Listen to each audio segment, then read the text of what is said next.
Welcome to Trading Lounge and the Australian report for the 12th of November. So with the ASX here, we have been looking at it in line with the S&P 500 of wave 1 to the upside here, and then an ABC pattern for wave 2 here, and then moving up into wave 3 there.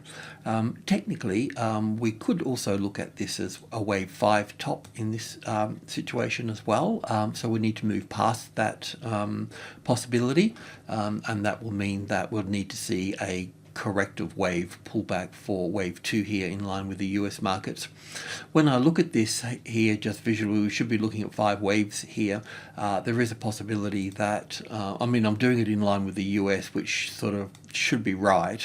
However, just visually sort of looking at this, it appears that we could have a wave 4 here and then a wave 5 to the upside. So we'll just be a little bit mindful of that. So yeah, another push to the upside and then a corrective mode here, but that wouldn't be in line with the US markets. But we don't always move in line with the US markets as well.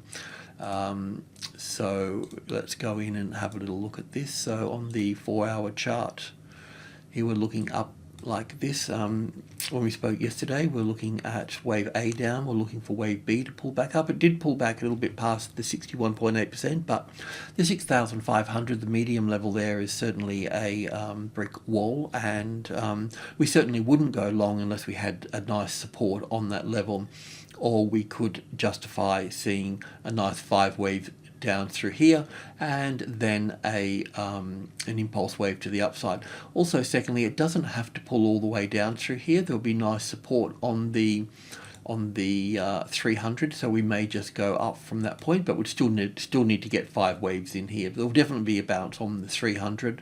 It just depends how it sinks into it. It might come down to the 250 area and then move up from that point. But there may be also some equality between the length of wave A and wave C, so we could just grab that there with a little yardstick, copy that and put that there, and that will bring us down to that point. So kind of thinking like that really. As I mentioned yesterday, we're looking for Thursday to be sort of bearish and Friday and Monday to be bullish. So if that plays out, then we're kind of on the right track. So let's just see. We're not really ready to take a trade just yet, of course, but we can do it down here. If you can see that clear 5 waves and then an impulse wave, then you'll have that little first high. Because you'll have a pullback after 5 waves up here. Well, let's go and take a closer look.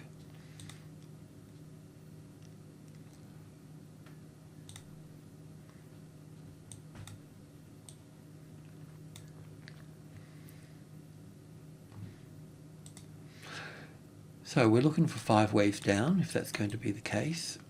And we may see a bounce off this level here. So what we also want to see is we want to see the first 5 waves up here, and then that will give us your, it'll give you a signal to go in on at that point. And of course, we also want to be adding further up here as well. Yeah, that's about it really in a nutshell. Let's just, I've got an alternative count, but I won't look at that. We'll just see if this plays out here. And even if it does move up through here in a move, we don't want to chase it up, right? We still need it to fold back, so we've got time on this. But let's just go to the tick chart and have a look at this little area here. Bring in a bit more data.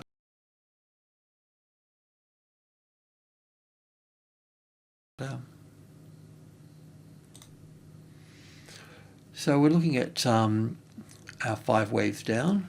Just clean up the mess a little bit. We're looking at our 5 waves down for wave A, so that's cool.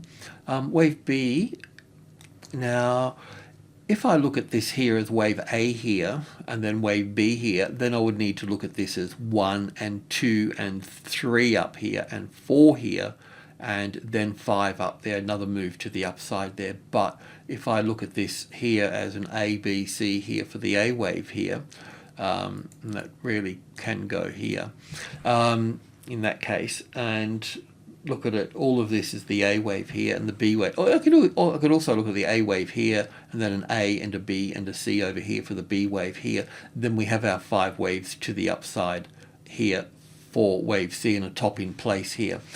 To confirm that, we would need to see 5 waves down So currently we could look at this as wave 1 here and 2 here, and wave 3 coming down. I can't draw on this side of the tick chart, but wave 3, 4 and 5 would bring us into this sort of space here, and then a correction to come back up and test this. So that might be even just down here a little bit, I think. Wave 4. Wave 2 was complicated, so wave 4 should be quite simple. And of course we can put in the levels here, that will be very helpful as well. So we've got 80. I'll put that 50 there for a start. That can be moved to 72. Copy that, put in 65.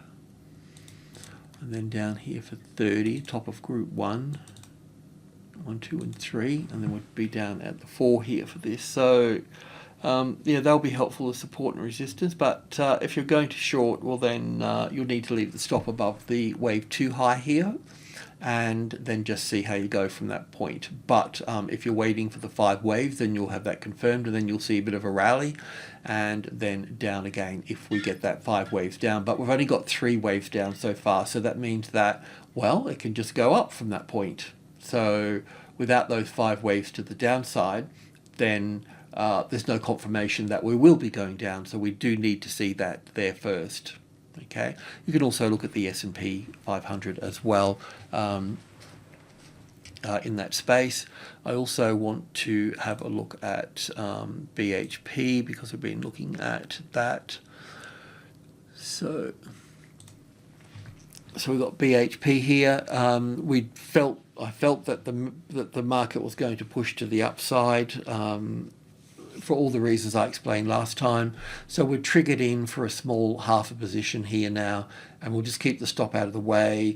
Let's just see if we get an impulse wave up through here. It looks like we've got 1 and 2 here, and probably 3 and 4 and 5 to go here. But we'll just let that float for a little bit. We can also look to add on this here on top of the 38. We'll need a classic trading levels pattern for that. And of course we might even get a better position than that too on the pullback. So we want support on there first, and of course we'll certainly be looking to add above the level, the medium level here as well. But we'll try and get there should be a pullback. So I won't investigate it now. I'll do it a bit later, but we're looking for 5 waves up and then a pullback. And then up from that point. So we may be able to get it in here somewhere, you know. I'm going to just check on a few things while I'm here. Just check on iron ore. Iron ore hasn't really gotten on that level there, and it might fail at this point here too. So we need it on that 800 as support. This pattern down here is very much like the Australian dollar, and that's also at risk as well. I'll just put the Aussie dollar here, so you can kind of see, whoopsie-daisy, so you can kind of see the same pattern here, and this 3-legged thing here and this 3-legged thing here. So that kind of makes it an A and a B and a C wave here. I understand that we could count it differently, being a wave 4, and we can have the wave 4 sitting over here for this, but this appears to be 5 waves up here. So let's just see how it pulls back. And then anyway, if it pulls back down here, it may pull back for an ABC pattern and then head up at that point. So if it does pull back, then it makes this top here a buy signal.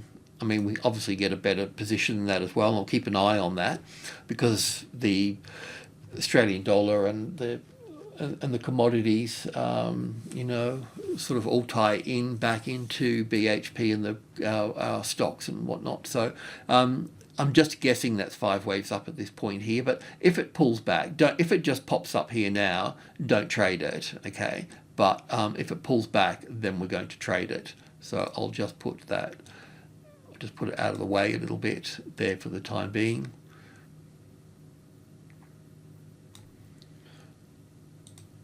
So we'll need to see an ABC pattern here and then up from that point. I'll put it there then, over here then. That's a bit clearer. Then I'll remember. Otherwise, I normally say the same thing because I know how I think a bit, but I don't want to make a mistake and lead you astray. It's tough enough as it is. What are those? So somebody on the internet leading you astray even further. So that's all good. So we'll just keep an eye on that. And CBA as well. So just this is just the trading levels charting program, daily chart. So we're still looking for a move above this top here for this, right? So we had a good move yesterday, of course, not of course, but we had a good move yesterday. But as you notice, it's on lower volume here. So for a trend to be a trend going to the upside here, we can see we've got increasing volume in these two bars based on that low here. So that's all like positive.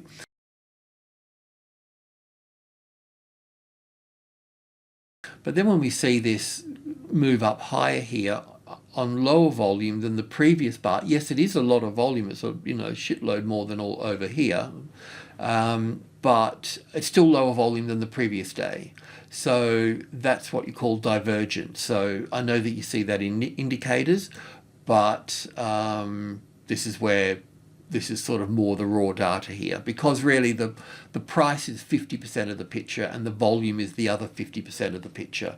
And we use the price as support and resistance and Fibo and all the rest of it. And we use price patterns and so on. But at the end of the day, all indicators will pretty much come from the price and the volume. And here we can see that it's moved up on lower volume, so that means that it means there's no sellers, but it's also running out of buyers. So we can expect that to fold back at 75 and probably come back, and it could even test 72, but maybe 73. But there will be some type of correction coming into this space here. Well, if I was using, and you might need to adjust this, if we were looking at this as wave 1 here and back for wave 2 and looking at this as the third wave here, then we could look at this here as, and if it goes a bit higher on the open, well then that's cool, okay, but otherwise the 38.2% is back at this point here. So we can just note that. Oh well, anyway, there it is. So enough yakking about that and that. So that's that. So yeah, I'll just come back to the hourly chart and just recap this. So look, we're on track here for this B wave to roll over lower.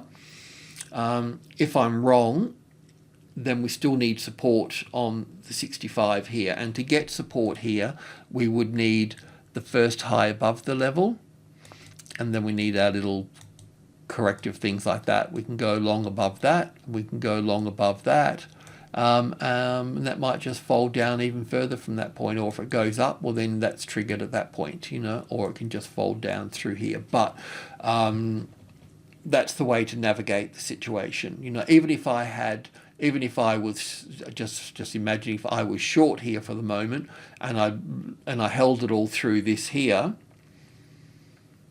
normally we get in a bit late. So if we were short down here and then we've held it all the way through here, then the correct thing to do is to just allow it to be and use the level as the stop. So with the level as the stop, now that you know the pattern here, the arrival, the reaction, the first high above the level, and then the second high, and then down from that point.